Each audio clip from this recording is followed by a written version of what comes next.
Good afternoon. Great to meet you at this panel on ESG metrics.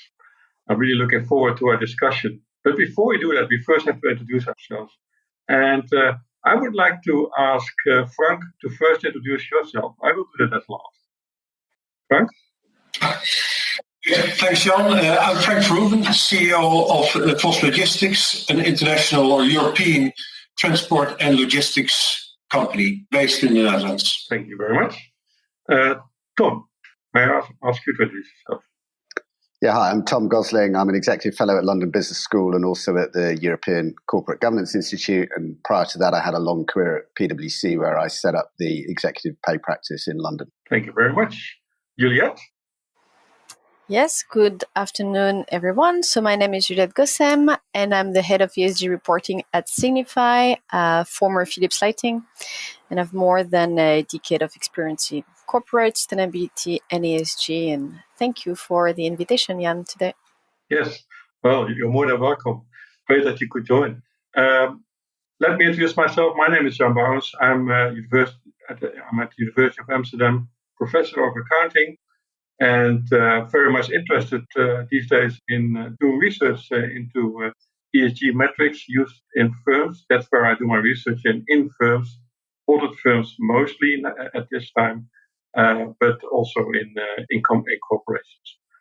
And the panel that we are looking at today tries to shed some light on how can we get people to work on long-term issues that are related to ESG.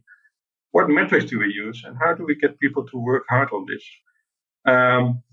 But before we start on that, right, we have had a development, and I would like to start with that. And I would like to ask each of you the question: if you go back a couple of years, 2, 3, or maybe more years, can you elaborate on how external stakeholders had a say on how you should strive for firm level performance, and what kind of performance measures were being used? So maybe I can start again with Frank. Frank, how did it look like a couple of years ago? And Jan, if you allow me, I take a back step further, and that's. I started in this company in 2007, and it was a restructuring case. And during the course of restructuring, which was quite, a tough financial job, we had to choose how to go forward as a company if we solve all the apparent issues which we're in. And at that moment, we decided to go on the path of sustainability. It was very much attracted by the cradle-to-cradle principle but it's not working in the service industry where we are in. So we said, okay, we're looking at how to reduce our CO2 emissions, and we started with our first sustainability report in 2009, and that was obviously about CO2, about a lot of apparent operational topics in the company, because it's very well connected to our operational excellence model. But it was for me also a way of driving the company forward and looking at a different way at things we are doing. And I got a good consultant in, Wouter Schepers from Stuart Redclean, and he said, Frank, and I asked him, can you help me on that? He said, yeah, I will help you. But then you have to choose a long-term vision on it. You cannot do that for 1 or 2 years or just as a kind of window dressing, but you have to start and you have to really do it for a long time. And so I said, okay, that's good. Then we decided to put a lot of, it was about 10 KPIs for the coming 5 years and put targets on that. And that's how we started. And not only on CO2 emission, but we used it as a kind of sanity dashboard for our company. It's about CO2 emission, but also about the well-being of our staff and about customer satisfaction. And we put our targets there, and then I started to convince my management team to go ahead with that. And they were quite reluctant in that stage to do that. I mean, because it was all about financial and about surviving. But I said, okay, do it because I asked you. And what I did with that is buying some time to convince them that it's working and that we get a different spirit in the company on looking forward. And we started in 2009. We still do it that way. And that was, say, the beginning of a path on looking more at non-financial KPIs. And it's not only about CO2, but it's also about our operational performance, etc. In how to go forward. And it's helping us a lot in managing our companies until today. So who was actually the initiator of this? So you were the initiator, and how were your stakeholders then? Were they prepared to also work with that? No, my stakeholders, and then looking at that moment, banks were partly the owner of this company due to the restructuring, and at the supervisory board, I had my clients and my suppliers and everybody around this company, and they let me go, but later on they became more and more enthusiastic about it, but we really started to tell the stories from inside out. It was not say, hey, what do people want to hear, but what is happening in this company, and try to explain and explaining that in stories and how that was working. And it basically attracted a lot of people, especially our customers, gave us a lot of credibility at the customers. And along the way, the other stakeholders came on board as well.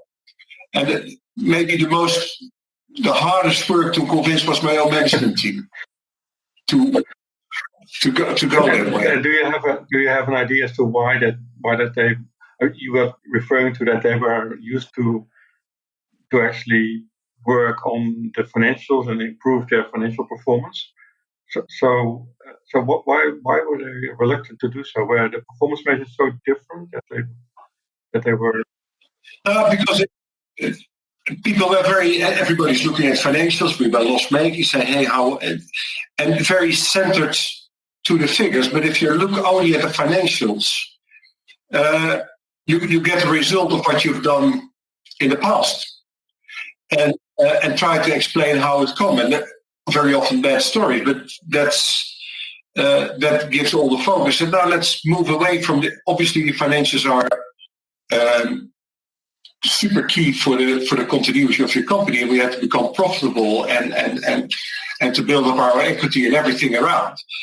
But we do that by delivering day to day a good job, be credible to our customers, and get the spirit from our staff, because that's we are a service provider. That's what we are doing. We're delivering services every day. Before we go into performance measures and designs of that, I would first want to go to Tom. Tom, so one thing that I would like to ask from you is, these stakeholders, they have a lot of say in what these firms do, and where they invest in and the like. So when you look at research like a couple of years ago and what it tells now about what stakeholders demand from firms, is there a development that you can dwell on that has led firms to set different priorities, and that they are allowed by stakeholders to get there? Yeah, I think there has been a big development over the last few years. I mean, I think if you go back, 3 to 5 years, I absolutely agree with Frank that firms have used a mixture of financial and non-financial KPIs kind of for a long time. Although in terms of linking them to pay, the focus tended to be on the financial KPIs, or I guess the non-financial KPIs that are most directly linked to the creation of value. So things like, customer-facing metrics or employee-facing metrics. And I think the really big development over, I would say, pretty much the last 2 years has been an increasing expectation from external stakeholders that companies will take into account metrics that reflect their impact on the world outside, not just the world's impact on the company. So it's this sort of shift in view from what's financially material to the company to areas where the company has a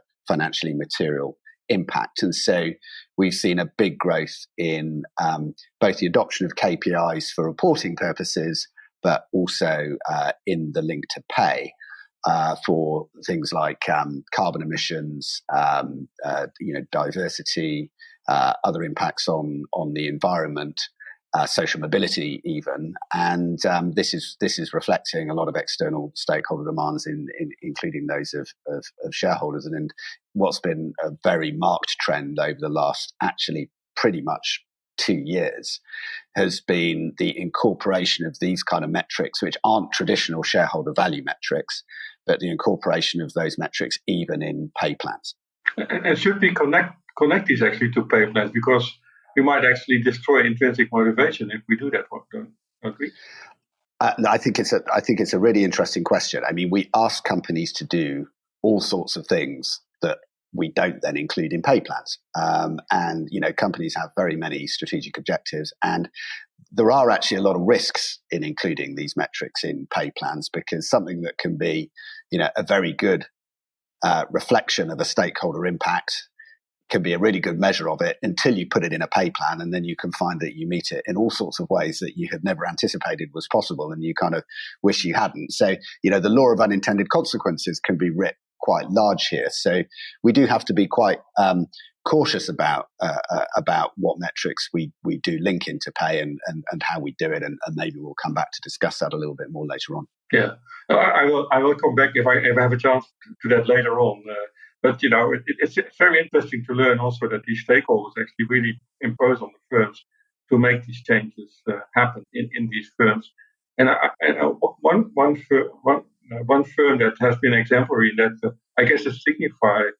Juliette, can you elaborate on how actually stakeholders, helped you to start thinking about these issues? Yes, thanks for the question. And just to add on what Tom and Frank have been saying, that it is true that we see a shift in the past 2 years. In the 10 years ago, of course, performance of a company was all about financial performance. And this is really shifting, not only on taking broader scope of what the performance is, like looking at more impact and more ESG, so environmental, social, and governance, but also a shift on the time frame, on what is performance, and is it a performance for purely short-term frame or long-term frame. And I think that's an important shift as well, not only in the KPIs but also in the vision. And I think that's what Frank was touching upon a bit earlier. And it's now what I see and what we see also at Signify is in order to be profitable tomorrow, you need to embed the long-term vision and to be seeing not the sustainable growth, but the growth for sustainability. And that's one of the major shifts that we have done at Signify recently. And another thing I wanted to add about on this look back is when you had the NGOs in the past were really more leading these discussions. Now, since 2 years ago, that there is a very wide range of stakeholders that have taken this stake on this discussion. So, of course, investors. So we have seen the amount of ESG investor growing, and that is only true also for us what we see at Signify. Of course, consumers are becoming a bit more and more aware and asking more and more transparency from companies. But of course, mainly what we see happening right now, and at least for a company like Signify, is the regulatory landscape. So in Europe is becoming really, really it's a pace that is really fast, but that's also something that we see in Asia and in the US. So looking back 10 years ago, we've done a massive shift, and in the past 2 years, it has been accelerated a lot. And when you look at Signify, so not to enter too much in the detail, but just to answer also what Tom has been saying, since we did our IPO from Philips, and also because we inherited a lot from Philips, of course, in terms of processes and historical leadership in terms of sustainability. Sustainability always has been part of our pay and our bonuses scheme. And I'm curious to discuss a bit more because, of course, Tom, you mentioned we need to be cautious about how setting the targets or cautious about how we include these KPIs in pay schemes. My take would be we need to be cautious about how to set targets to be realistic and at the same time bold, but because de facto, I believe that they should be included in pay. So whether we need to be cautious to include it, I think it's more what type of target do you set? And that, I think that's also something that we can discuss a bit later on. Yes, we definitely have to discuss also the targets. And one thing that I would really like to discuss with you is actually the design of performance measures in relationship to employees and managers. We know from literature that employees, are tending to look at achieving results in a short run. So they themselves, or people, really prefer to work on a job and see the result as soon as possible. So when we are looking at improvements in our ecological footprint, these are typically long-term decisions. So when we think of designing performance measures, we should actually facilitate our employees and our managers that we show that they can actually observe these short-run results for them, right? While at the same time, they need also to reflect long-term results for the firm in terms of their license to operate, in terms of making the right investments, and all that. So this is a very complex puzzle that we are looking at, and both from an design point of view, as well as also from an academic point of view, that is a big issue. So that is something that I really would like to discuss with you. And Tom, may I ask you to elaborate a little bit on this because you've done a lot of research into looking, how these performance measures are being designed, and from your research, how do firms? Yeah, typically what you'll find, you're right. It's logically, some of these goals feel like they should be long-term goals and therefore should be in long-term incentive plans. And indeed, the most rapid growth in recent years in adoption of ESG goals has been in long-term incentive plans. They've existed in bonuses for a long time, but a lot of the growth has been in long-term incentive plans. But typically, long-term incentive plans will only go to a senior management cadre in the organization. Even in the largest organization, it would be relatively unusual for long-term incentives to go to more than sort of a couple of thousand managers, and even that would be quite a large number. And there are some practical issues about putting some of these things into long-term incentive plans, because if we take an issue like energy transition and climate change, for example, you might say logically we should put these targets in long-term incentives, but there is such a degree of policy uncertainty at the moment in exactly what the pathway is going to be, that actually 3-year targets could easily be redundant in a year or two's time, because the world is changing so fast in this area. And so actually, I think there's quite a strong case for having the adaptability and flexibility of them being in a bonus. I also think it's really important to recognize that as we get to different levels of the organization, these non-financial goals play a different role in incentives. So for a senior executive on the executive committee of a company, for example, the non-financial goals within the bonus plan will be a way of creating an incentive and an accountability for focusing on those non-financial objectives in a way that's equivalent and equal to the financial objectives. So the sort of incentive component of the pay matters. Once you get to sort of plans that are spread much further throughout the employee population, it's much less about the mechanistic incentive and much more about the signal and communication that you're sending about organizational priorities.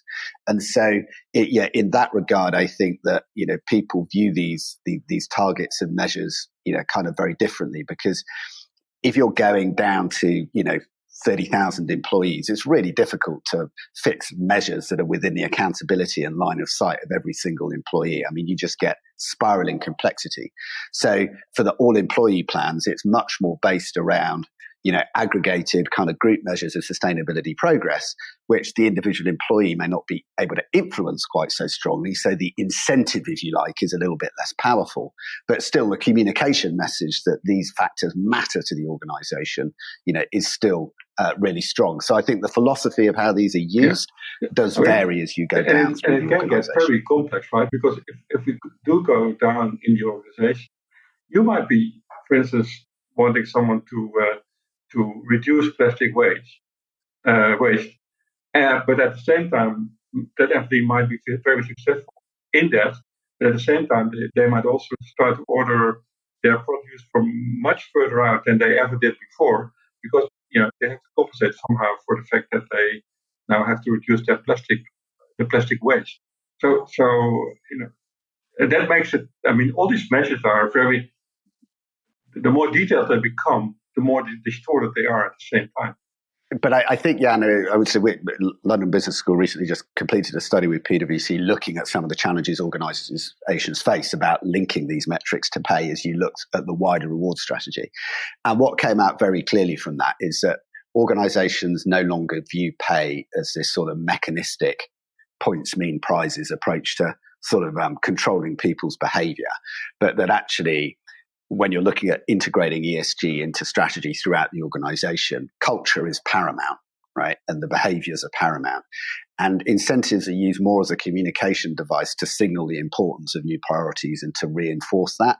And they're absolutely not used in a very kind of complicated micromanaging way where you kind of try to ensure that you're within everybody's individual line of accountability. I remember the HR director of one client saying to me very proudly that they had this system of 70,000 individualized balanced scorecards across the organization, which were run out of a shared service center in India. The system lasted 2 years before it kind of consumed itself within its own complexity, because actually it ceases to be productive and helpful. So organizations lead with culture. They recognize you've got to lead with culture and you follow with pay. You don't lead this stuff with pay. If you lead it with pay, then that's where you get yourself in all sorts of trouble around unintended consequences. Yes. So we are relying more on intrinsic motivation, you would say, than ever before? With pay as a reinforcer of that and an enabler of that and a signaler, but actually not just intrinsic motivation, also just kind of leadership, right? Setting the right tone and priorities. Yeah. Right. So, thank you very much. So now we know that from the research, Frank. How does it work with you in the firm? How do you square this problem that I started with, namely that people want to see results in short run, right? So your employees and managers want to see that in short run, but you are looking at long-term objectives. How do you square that? What you say, people like short-term feedback of what they are doing. So if you look at the non-financial and also sustainability KPIs, when we started with it, after a few years, we start to bring that down on a business unit level, and we measure the KPIs we can on a month, and that we can do on CO2 emission, on the state of the fleet, on alternative transport and stuff like that. We measure that on a month-by-month basis. So in our monthly reporting, it's coming back there, and that's possible for most KPIs we have. We measure that on a month-by-month basis, so we know at the end of the year if you reach that objectives. And what we do so you get that feedback not after a year or after 3 years. Obviously, we set a long-term goal, but it's like how to eat an elephant. It's piece by piece, and you don't get your long-term goal in one go. You need to make small steps every time to get there. So that's why we do it this way. And and if you look at the payment of our management, which, and I agree with Tom, we do it on a limited number of people. At the end of the day, we do that on the financials because it's easy to measure and it's no discussion. But we say you reach some targets, but you have to do that in the framework of our non-financial objectives, our values of services, and our ethical code. And that's what we discuss and we use as a discussion framework.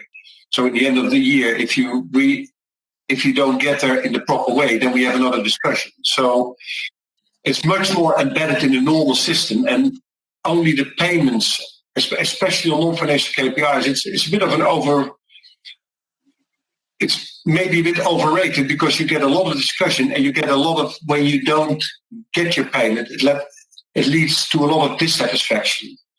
So However, the principle of payment, performance-related payment is good. If people don't reach their performance or you don't agree on how to get there or not to get there, it can lead to much more dissatisfaction than to satisfaction. So you prefer not to be paying bonuses? Yeah? Would you rather say, well, I'm going to give you a salary raise if you do well, but bonuses, no? Is that what you're saying? No, we do pay bonuses, but we based on the financials. We don't base them on the non-financials. It's more the non-financial KPIs, more on how to get to your results. Then that's the final goal. So what happens if you do not achieve those?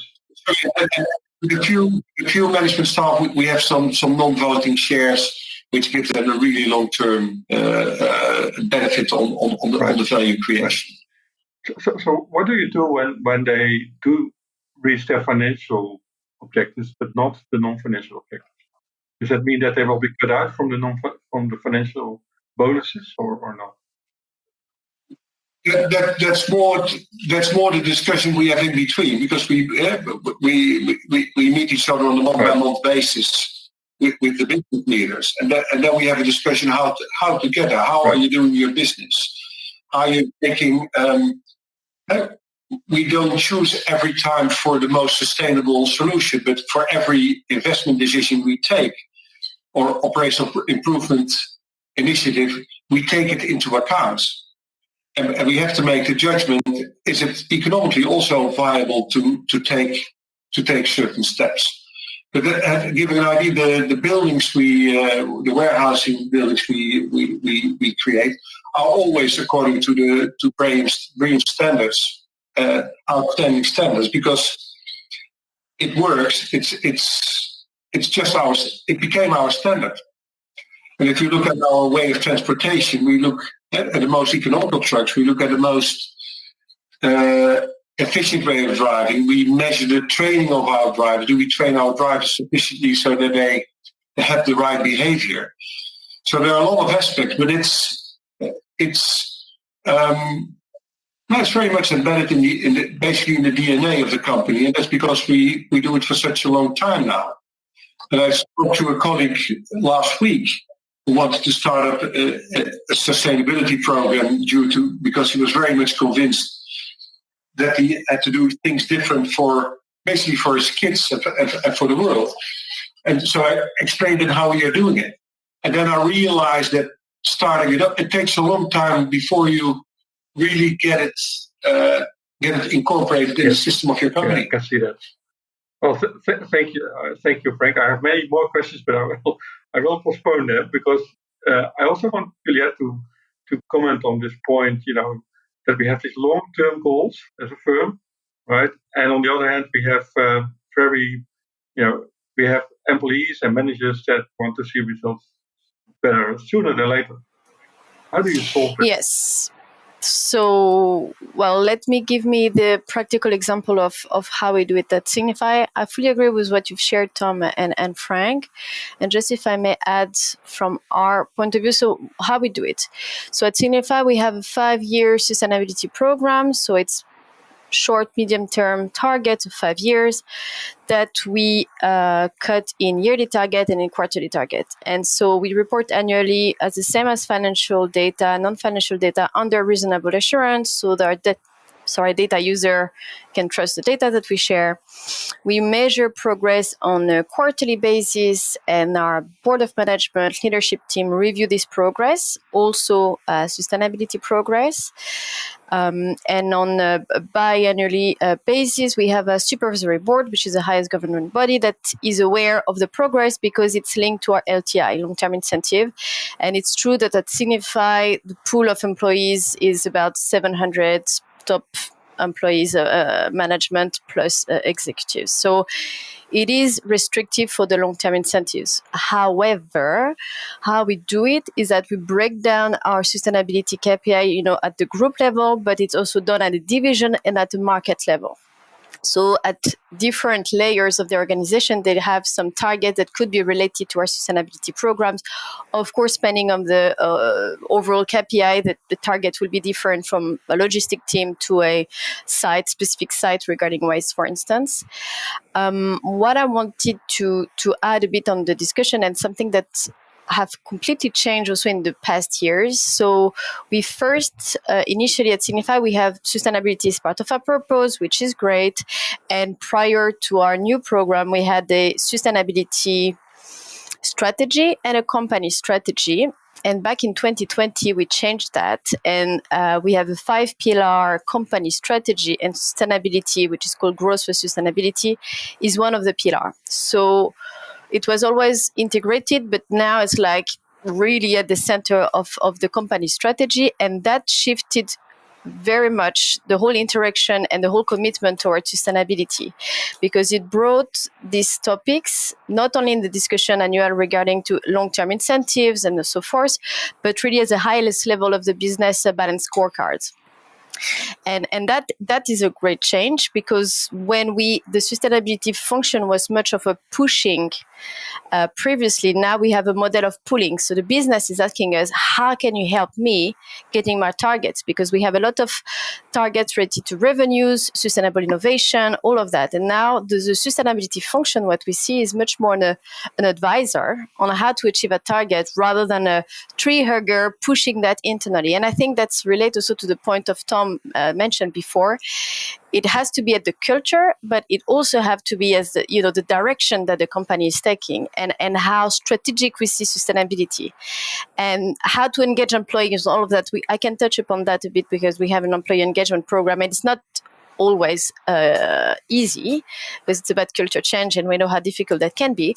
But that for us at Signify, we see the big change, and we see also the change in the role of the sustainability function, not only setting up the target and sharing it, but now really helping the whole other function of the organization getting towards the same direction. When we talked about long-term 5-year targets about diversity, about climate change, about circularity, at least all the topics that we're focusing on at Signify.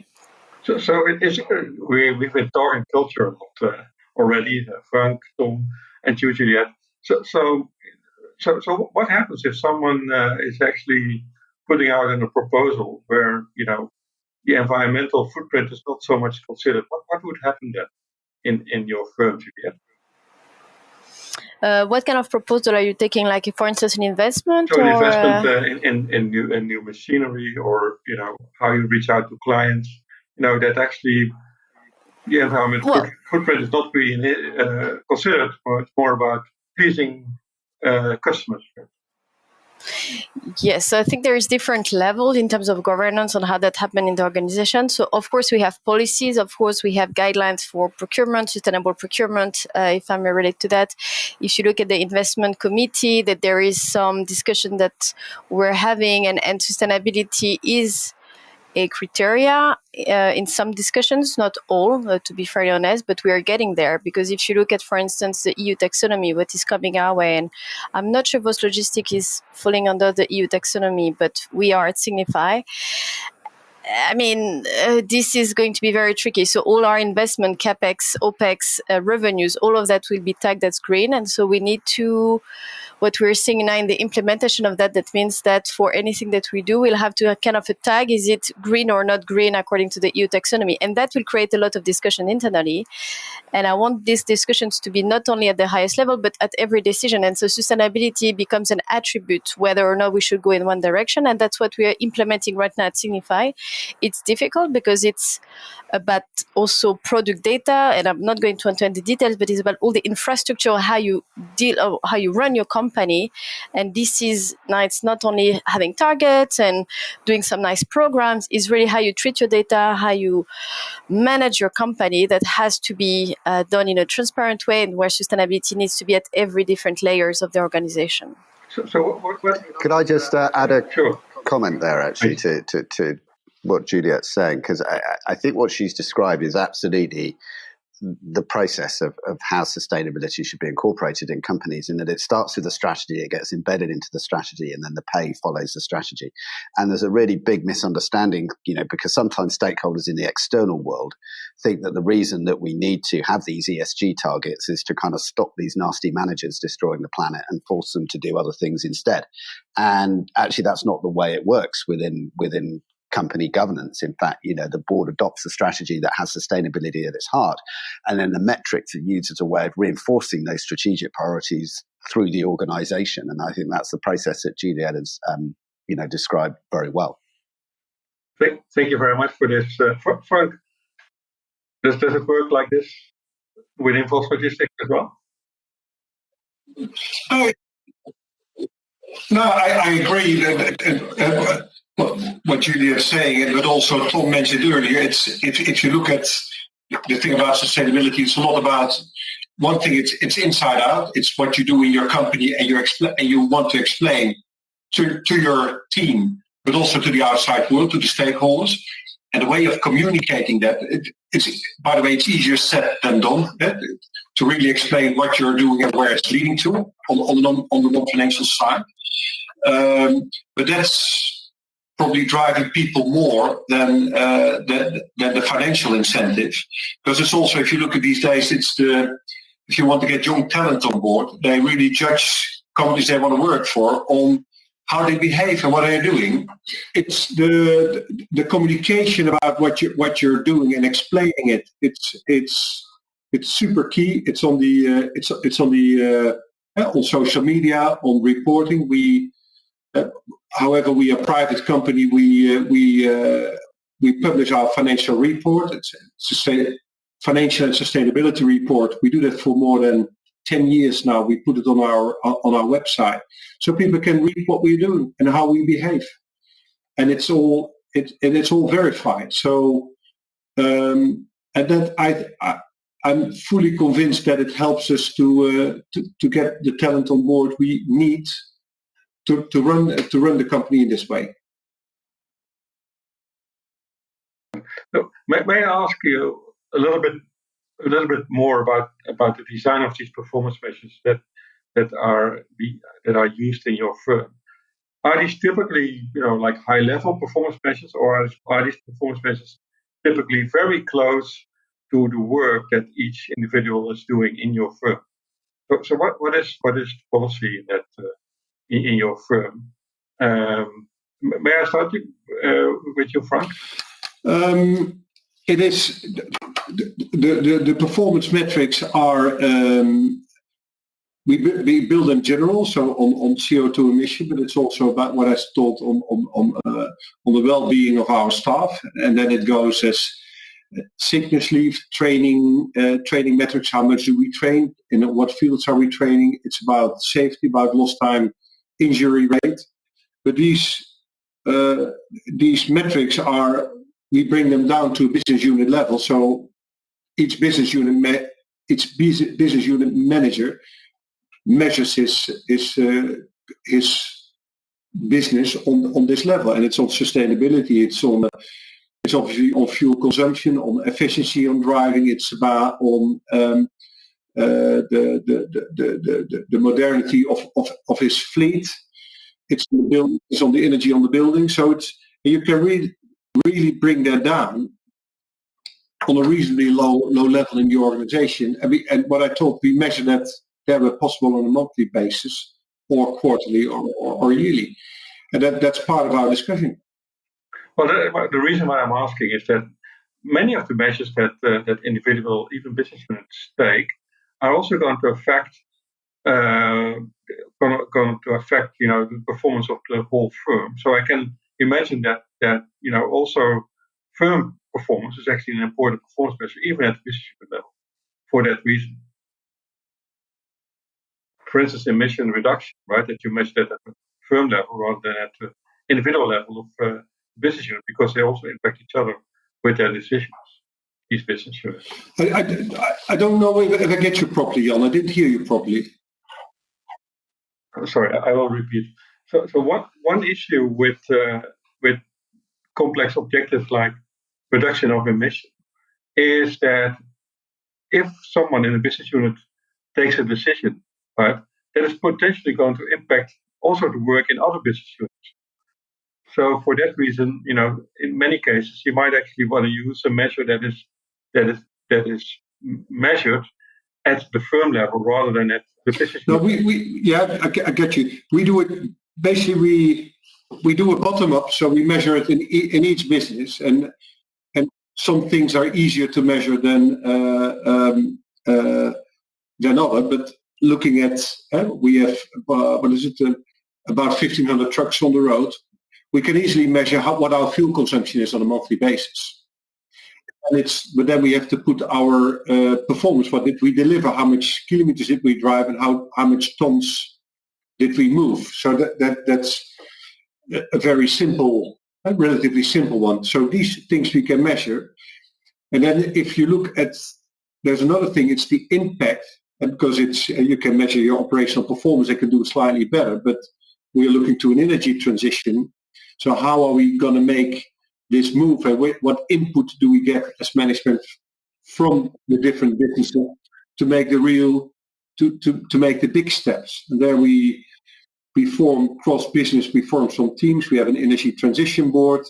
They meet each other on a regular basis. They are in contact with universities, with colleagues in the business, and they look at how can we change our fleet. How can we started 10 years ago with LNG, the liquefied gas, to move our trucks. We were the first in North Europe with this fuel. We look now very much in electrification of our trucks, but that's not only the truck.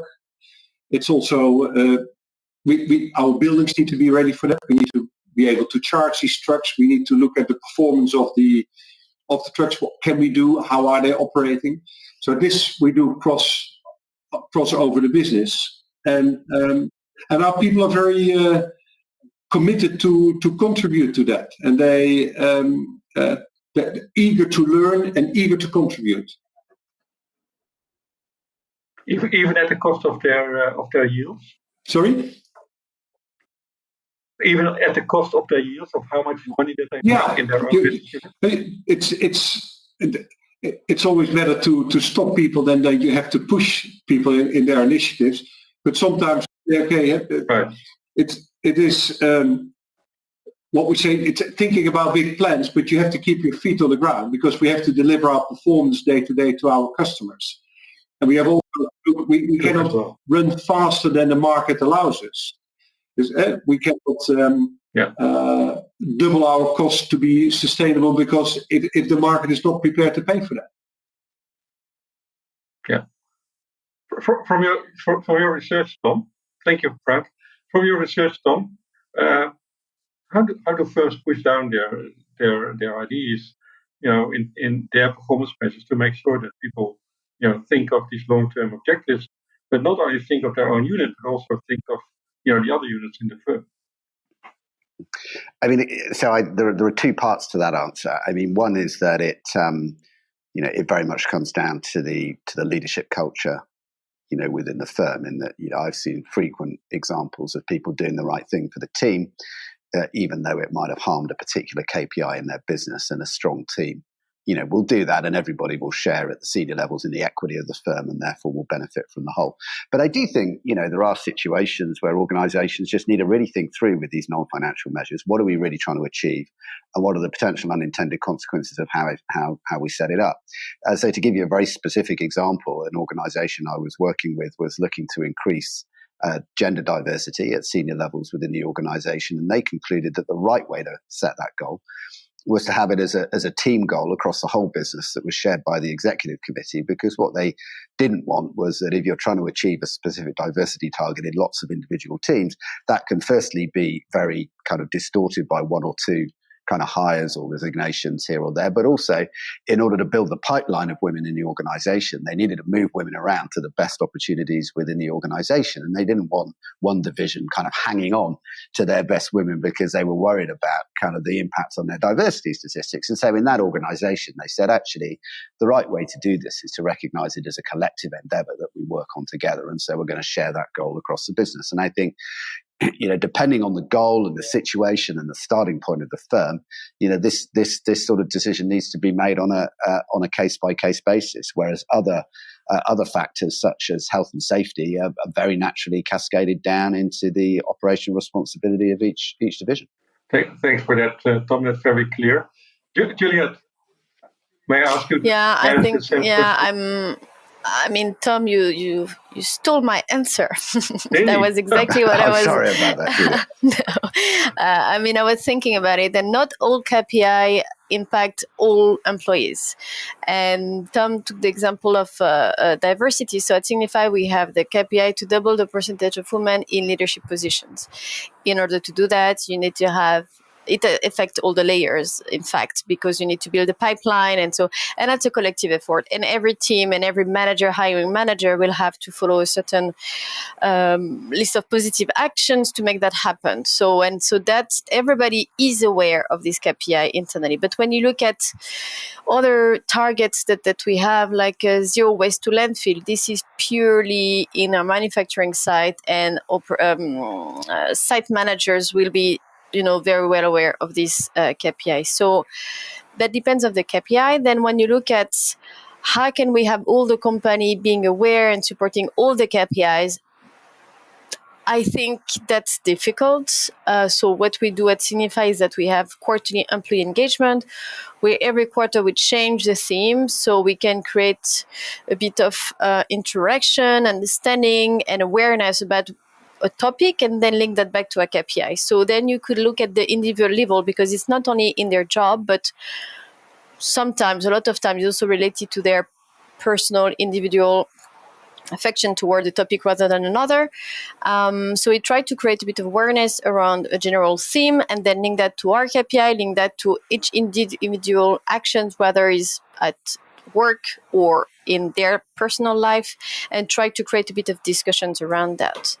But this is difficult, but there is a lot of learning, there is a lot of discussions, there is a lot of interaction. And now what we can see is that some of our colleagues from logistics created their own roadmap towards reducing emissions, which is great. That's initiatives are popping out around the organization, and we encourage that. And the sustainability team is not checking it, but of course making sure we're aligned with the overall target of the company. But we encourage this kind of initiative, and they are coming. So that would be the take on this answer.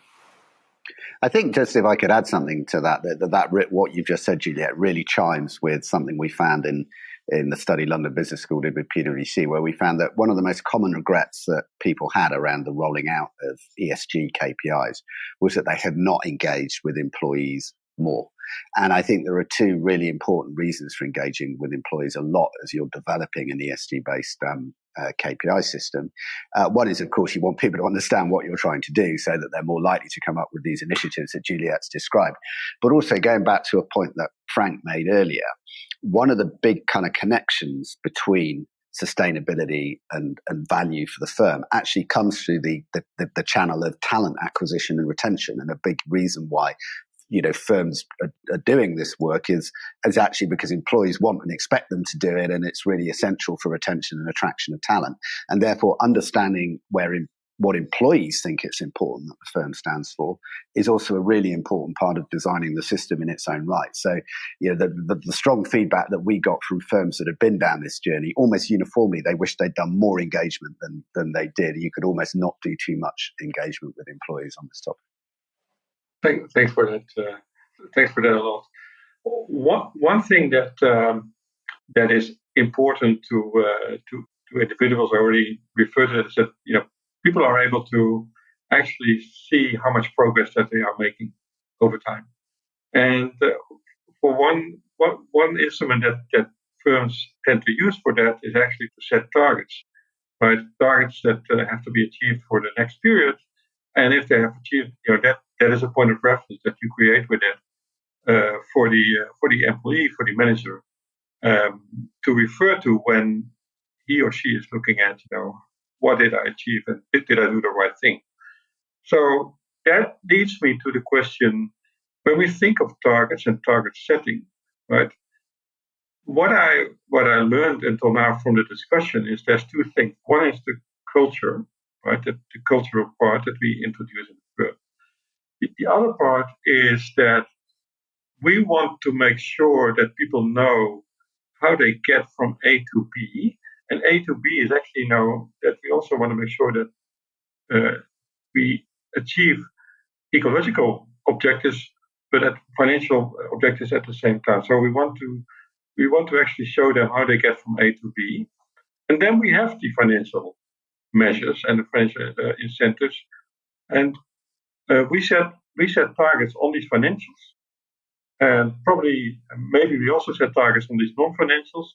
And I would be interested to learn from you, how do you set these targets? So maybe we can make a difference between non-financials and financials. And maybe we should also look at the same time at this dimension of culture, because that makes it, not to make it complex, but that is how complex it is, I guess. So how do you set targets? It's a simple question.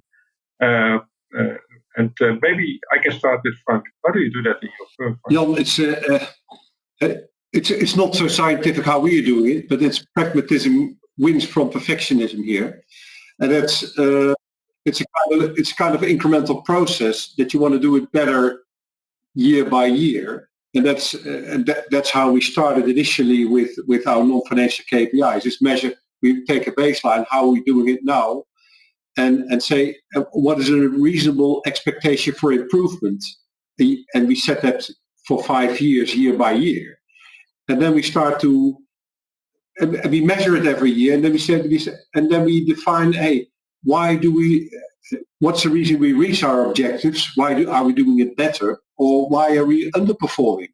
Because if you don't know what to do, and say, if on CO2 emission in transportation, we had one year we had a very big transport lane we were able to do by vessel on a multimodal way, and then the shipping line stops this lane, so I had to go by truck. Then I'm losing on CO2 emission. My performance is getting worse then, and I interview stakeholders on my way of reporting, if they like it or not. And I do that with customers, with general stakeholders, with staff. But people like to know the dilemmas. Why are things going right or why they're going wrong? So instead of trying to force people to say there must be a good performance on it, I'd rather show now and then an underperformance and explain why it happens. That's not very different from your financial performance, that we were suffering from COVID there. So we need to explain why it is. And that's also with the non-financial KPIs, but you have to get used to it. But and then we set every time we set our targets for a few years. And then we follow up. And how do you get that information then? How do you get the relevant information to increase the target, or to actually, maybe you want to reduce it at some point? You know, you get the information on CO2 by I don't know if that's what you mean by measuring it, but you're improving this KPIs by taking action, by training drivers, by going to a different transport lanes, by building energy efficient buildings, by starting projects with customers on reducing kilometers or optimizing loads. So you do your projects in the end of the day to get your improvements. And the result it's a result of the actions you take. If you do the same tomorrow as you're doing today, don't expect a different outcome. And what is your strategy then? To set very difficult targets or easy targets? Well, what is your strategy there? No, we try to set realistic targets. So and start from there so that people can reason. But that's realistic targets are also targets which you not reach every year. But if you have a good explanation why you don't reach it, it's fine. It's fine. It's not fine, but at least we know why, and we learn. It's kind of voyage. It's a learning process you go through, and you have to get used to it. You have to get used to it. If you only set your targets on the non-financial KPIs, which you always reach or outperform, people also not attracted to it. There needs to be a kind of challenge in it. Yes, I can confirm that from research, Frank. It works as well. Thanks for that. Well, thank you very much. Juliette, may I ask you, how do you set targets in Signify? It's not easy. It's an art, huh? But first thing first, I think you need to set targets. If you take a topic seriously, there is no way around. You need to have a roadmap. You need to have a target. You need to be accountable against your commitment. And I think that the targets are for. I think setting a target, at least what I would recommend to any companies, is to focus on what matters. Doesn't matter if you are a company that doesn't have anything to do with water to have a target on water. I mean, that's linked all to the maturity, and the target needs to be related to what makes sense and what your biggest impact, negative or even positive, are. So that is important to say. Then when you have that in mind, this is a difficult dance, because you need to be ambitious enough. At least for Signify, we're a leader in sustainability, so we need to be bold. But as Frank said, we need to be realistic at the same time. So where does that? So you need to have a strong baseline. You need to know what is a statu quo, and you need to make your homework to see what is expecting from you in 3 years, whatever is the roadmap, and what can you achieve, and knowing a bit where you think you can push the organization in one direction. So that's for us the way that we set up our 2025 program. The sustainability team came with a strong set of data, knowledge, and expertise. This is what we would like to do. And there were a lot of interactive discussions with our leadership team, also because it was important that all the leadership team, not only the CEO, was aware of the target, so they can embed that also. And that's how, one way or the other, sustainability fall under the company strategy. Everybody was aware at that time. Everybody was on board, and so that was a great thing to do. One thing that you mentioned also in your question, Jan, was financial, non-financial. I think we should see these targets are hand in hand and not as in opposite. And that's why for us also at Signify, we had some sustainability revenue type of target. And this is where the frontier, the border between financial and ESG become very blurred, also internally and externally. And this is where it starts to be interesting in terms of, at least for me. And then one thing that Frank mentioned is that, of course, you need to track these targets. And of course, you need to make decisions based on these results. And action can vary depending on the issues. So if your target is always in the green and it's too easy, it happened to us at Signify, then we put the different threshold, and to be even more ambitious, because you know that your stakeholders will come to you and say, well, is it really a target? So for instance, in the past program, we had the sustainable revenues that was related to the energy efficiency of our lighting, which is one of the key topic for us. And the energy efficiency threshold was, as we were going in the program, became more and more stringent. So we could keep up also with the regulation, keep up with innovation in that field, and keep up a relevant target. So I think that's important, that you can restate your target and explain why, and show your ambitions toward that. And if you don't reach your target, I think one thing Frank also mentioned is that it's okay. And the only thing is, and at least that's also from my past at GRI and other organizations, is that you need to be transparent about it. And as long as you explain why, and you know why, and you have action toward what you can do next, I think that is perfectly fine for any stakeholders, including financial institutions. Potentially, you need to have more investment there. You need to take action. But I think being transparent about it, that's what is expecting from corporate, and that's okay, because even if you don't reach a target, you did a bit of progress compared where you were before, and that's what matters in the big scheme of it, right? So it's okay not to achieve the target as long as you can explain it. What is the mechanism then to make sure that people are not going to make up stories, but that you get some real explanation for that, you really increase your understanding?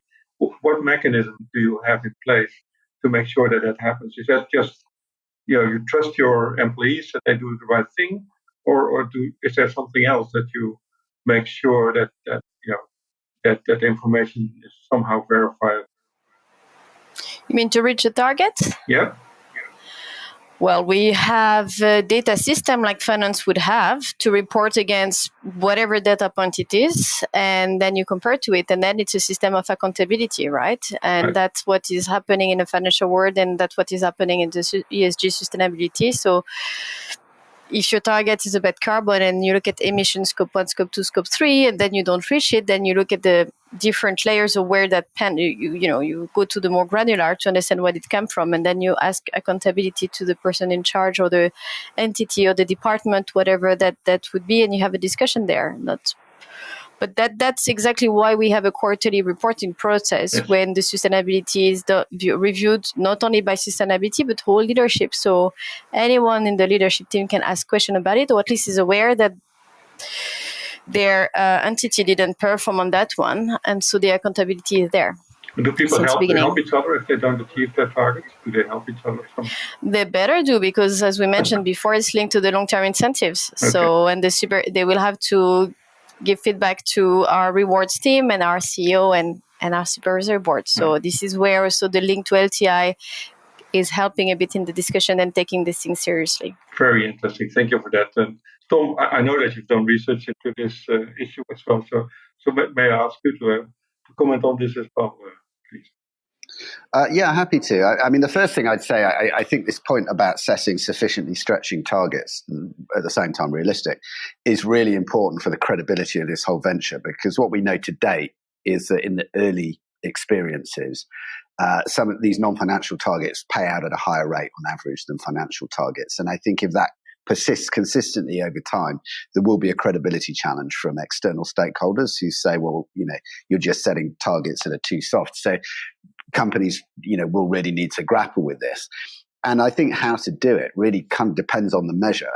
So there are some non-financial measures such as employee engagement, customer satisfaction, health and safety, where there are long time series. You can benchmark yourself against organizations. There are big data sets on what's a realistic annual level of improvement, and you can get quite scientific about how you set those targets. There are others in newer areas of ESG that are being incorporated into pay systems where really those benchmarks don't exist. I think it's and so judgment is required.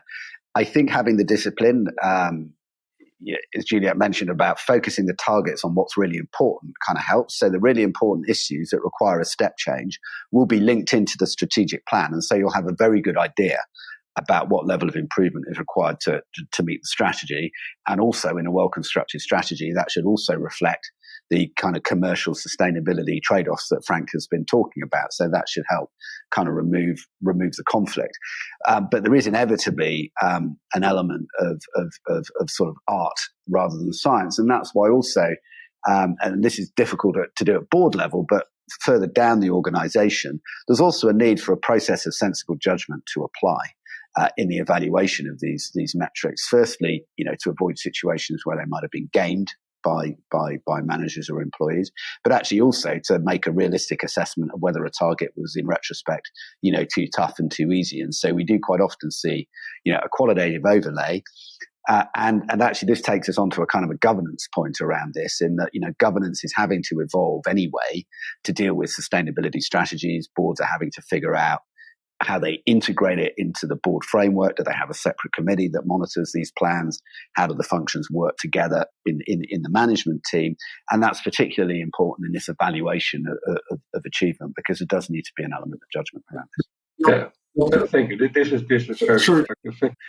It might make you happy, but all our non-financial KPIs are validated and checked and audited by our financial controllers. So there's no different treatment between our non-financial and our financials. And that's yeah. Thanks. That is an important. That's also an important point that you make here, Frank. I have a closing question, and that is a question that really bothers me. So we have E, we have S, we have G. Should we not focus on one of them, rather than that we try to solve for all three of them? So that is my final question, if you don't mind. And maybe Frank, can I ask you to comment on that? Should we not just focus on one of them, like on E, and then the rest? I don't get you, Jan.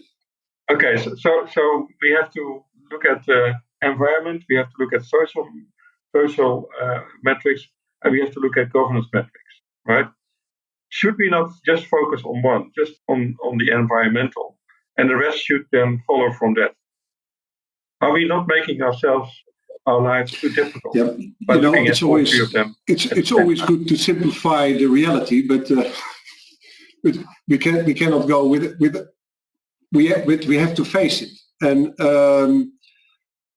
it's about finding the right balance between the different objectives you're trying to reach. But for sure, what you see in recently, and then again, we do it for a long time, and we'll be starting on environmental measurements. Companies were quite attractive, but then there were quite some years that it was fading away, that people were not so interested in it. And if you look at the recent years, it's most people are convinced that it's probably the largest challenge we are all facing, despite all the black swans which we have, like Corona and the war in Ukraine at the moment. But if we don't tackle the environmental issue properly, we have a much bigger problem than we can foresee. So yes, it's super key and a super important driver. But then we have to see how can we drive it. And for that, there are some things we have to deliver. We have to deliver financial performance. We have to make sure that we get talent on board. We have to make sure that we are compliant with law and regulations, which are, by the way, sometimes very contradictory to environmental objectives. So you have to take that into account. So if I'm not financially, we are not viable, we're not performing, I'm not able to invest in my environmental strategy, and I'm not able to invest in my people. And I'm not able to invest in growth of my company. And if I'm doing things the right way, then it might be good that I'm growing as well as a company. So it's not a one-trick pony. It's, however we would like to see it like that way, but I think it's not possible. Thanks, Frank. Juliette, am I asking for the impossible? Yeah, I think you know the answer, Jana. Of course not. That would mean, like, what is more important, human rights violation towards climate change or anti-corruption? And the thing is that we know that all of these topics are intertwined, related. If you look at the Sustainable Development Goals, one impact the other, and it's a very complex ecosystem. So while it's difficult to look at all, and that's why, again, this idea for corporates to focus first on what is really important, help a bit getting in one direction, rather than all direction, which could be easily the case. But you can't choose over E, S, or G, to be honest with you. And environmental, by de facto, was the one that may be more advanced because it might be easier to quantify, of course. Nevertheless, you can see that now currently in the different developments, I mean, human rights is getting very fast in expectations from stakeholders, and governance has always been there. It's giving a bit more different light now when they talk more about ESG, but that's hygiene factors, so for the company to be financially viable, profitable in the future. So, thanks for that, Juliette. And Tom, from your research, what do you see that people and firms are actually looking at the balance between the E, the S, and the G?